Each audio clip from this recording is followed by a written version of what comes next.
56-savol.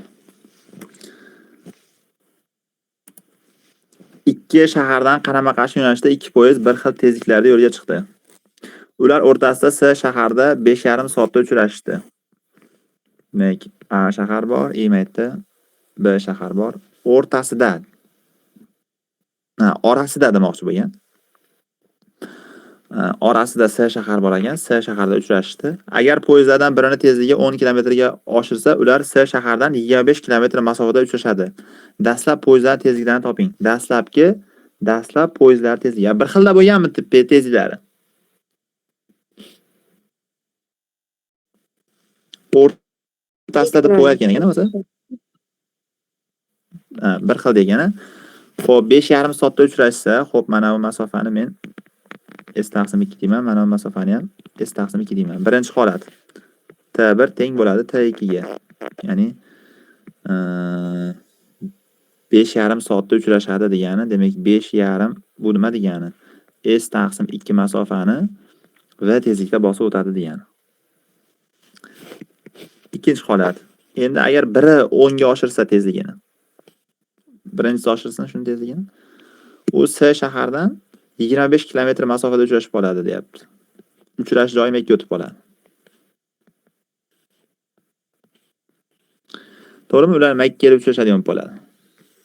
Shunda u S taqsim 2 ga 25 qo'shganimizda v plus tezligini 10 ga oshirdi. U narigisi 20 S taqsim 2 dan 25 ayramiz. Uni tezligi v ligicha qoldi. To'g'rimi? Ikkalasini vaqti teng bo'ladi-da, uchrashadi degani nima degani?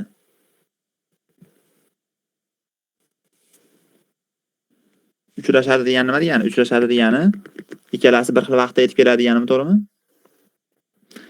Shu yerdan nimanidir topsa bo'ladimi?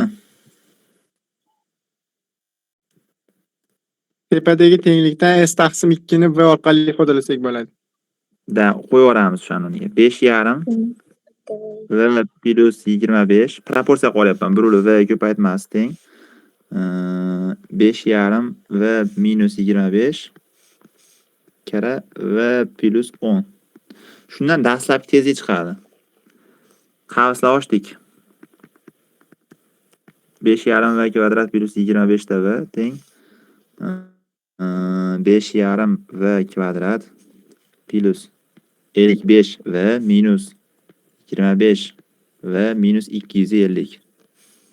5,5 v kvadratlar ketdi.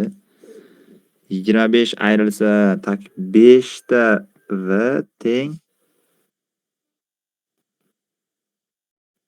250 bo'lib qoldimi? V ni qiymati 50 ekan. Savol bormi?